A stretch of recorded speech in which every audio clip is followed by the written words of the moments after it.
Hi there, I am Drew Badger, the English Fluency Guide, and in this video I'm going to talk about stumbling towards fluency.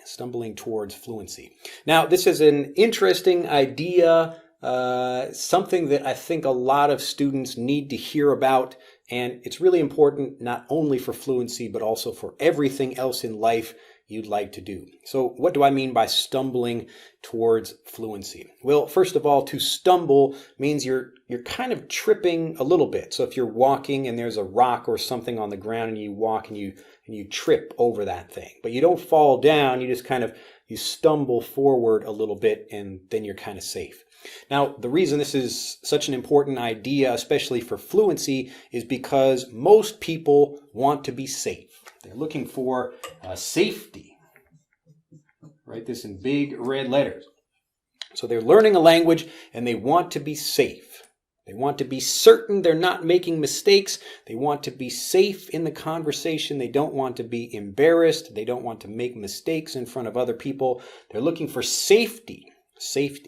But nobody does great things trying to be safe. So all the amazing things that we've done as humans or people individually, building businesses or flying an airplane across an ocean or all kinds of things like that, these are done by being bold. So I don't want you to be safe when you learn a language, because you're not going to become a good speaker if you are. You're going to learn a lot, but you're going to be too shy, too nervous, too scared to do that. And so also, I'm not immune to this. This is a great conversational phrase for you to say, I'm not immune to something. Immune. Write this up here. I am M-U-N-E, to be immune from something. Immune means you have a protection against something. So to be immune to something like a sickness. So usually if you get the flu and you recover from it, you are immune from getting it again. Also, this is immunity. It works the same thing. But when you are safe, you're not making any effort to take chances and to try using new vocabulary. You will just use the same simple sentences that you always do. You're not going to try to say something new and interesting that you learned because you're afraid you might stumble over your words and you might say something that makes people laugh at you, something like that. So the people who are safe, and I'm not immune from this. When I was first learning Japanese, it was the fact that I had struggled for 20 plus years to learn different languages. So I failed to learn Latin, failed to learn French, failed to learn Spanish, and I even failed to learn Japanese when I first started learning it, when I was really depressed, because here I am in Japan and I should be speaking, because you learn to speak in the language or in the country surrounded by people who speak the language, don't you? Isn't that the secret? So it is not the secret. It certainly was not for me. But to be immune to something like that means I struggled with the same thing. So I'm not immune from searching or seeking safety. So when I was making lots of mistakes, I would try learning some new Japanese and I would be nervous about saying things because I thought people would laugh at me or I would say something wrong. And if you're, like a guy and you say something to a girl, like some Japanese girl, just as an example, and she's like, that's kind of funny, you said that wrong. You feel kind of, you know how you feel about that. But anyway, what I realized is that you have to be bold, and you can't move from safety to being bold. So you can't move from safe to bold in a certain way. So you can't do it. You can't keep safety as you move to being bold. So there's a point where you have to. It's like if we were going to draw a cliff right here, and then a cliff over here, to be bold, we call this a leap of faith. Now, what usually happens, and we'll just use a very specific example of some kind of vocabulary. Let's say you learn this vocabulary from me. Say, I'm not immune to whatever. So I'm not immune to criticism. So it means if people say bad things about me, then I will feel bad about that. So I'm not immune to that. If you are immune to criticism, then people can say whatever they want and you don't care. You just feel great about that. But you can't move from safe to here. You can't use that expression. You might by yourself practice, I'm not immune to criticism. I'm not immune to criticism. So that's being safe, practicing that vocabulary by yourself. But in order to be able to use it in an actual conversation, you have to jump. You have to make a leap of faith. And this means you're doing something where you might make a mistake. I might say, I'm immune from criticism, or you want to say I'm not immune to criticism or whatever, but you make a mistake in the conversation when you use it. Well, what happens is you were bold. You use that sentence or that phrase or whatever in a conversation and you were bold about that. And when you do that, even if you make a mistake, the kind of, if we're gonna make a simple graph here, this is a kind of an easy way to do it. I remember teaching a Japanese guy this. He was a friend of mine, kind of a practice partner many years ago with me.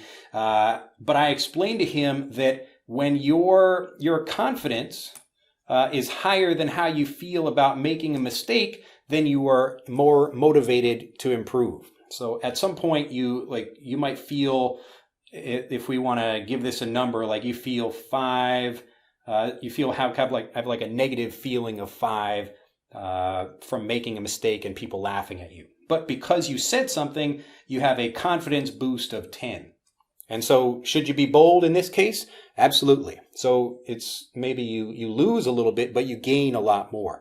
So in this conversation, most people, they only think about the mistake that they made, but they don't remember the boldness, the action that they took. And when they remember that, they feel good about that, and that helps them move to fluency. So what does this mean? Coming back to the idea of stumbling towards fluency. It means that you're constantly, all the time, trying to jump across this.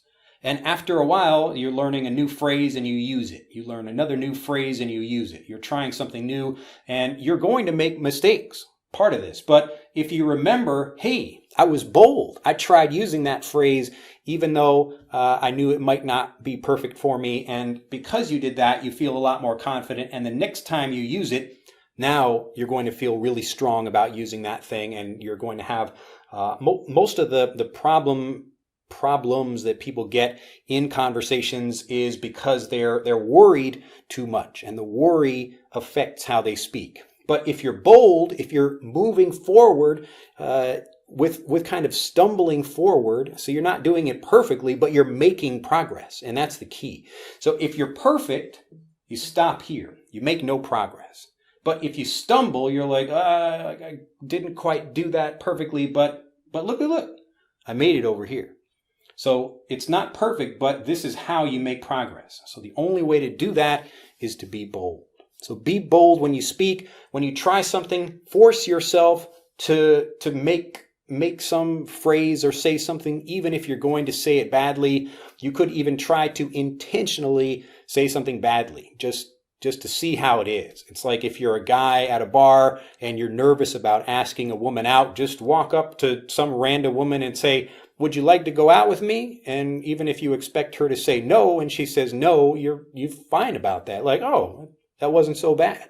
So I took a step. I learned how to do something. I was bold, and I think less about the mistake and I think more about how awesome I feel because I took a chance.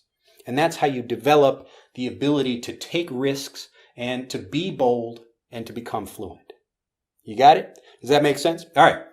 That's enough for explaining about this, but this is what I mean by stumbling towards fluency, and it works in all areas of life. So it's better to try something, even if it's imperfect action, than to wait and do nothing and wait for everything to be perfect. So this is not just about fluency. I can make the same video about business or playing the guitar or singing in front of other people. It doesn't really matter. We all struggle with these same things, but if you remember this, the thing that gets you to take action is this idea down here. So you get like a 10x boost even if you made a 5x mistake or something like that. Does that make sense? All right, well, that's it. If you'd like to learn more about this, how to put this into practice, you can click on the link in the upper right of this video or on the link in the description below this video to learn more about the Fluency course. I give lots of great secrets like this and talk not only about the vocabulary, but how to think the same way a native speaker or a fluent speaker is speaking so that you can become a confident fluent speaker. So do that, and also click on the link at the end of this video if you'd like to subscribe to the channel for more of this kind of content. If you're still watching more videos here on YouTube or anywhere else, it's just teaching you more vocabulary and it's not really doing much to improve the way you speak, then start thinking about bigger ideas like this, because the outside kind of the breakthrough that you get from moving to where you are to where you want to be is usually not going to come from what everyone else is doing. So if that makes sense, click on the link in the upper right of this video or on the link in the description. And if you'd like to continue learning with the English Fluency Guide right here on YouTube, just do these 3 simple things right now. 1. Click on this link to subscribe to my YouTube channel for over 500 free videos. 2. Click on this link to download my #1 ebook guide to fast fluency free. And 3. Click here to watch the most popular video on English fluency here on YouTube.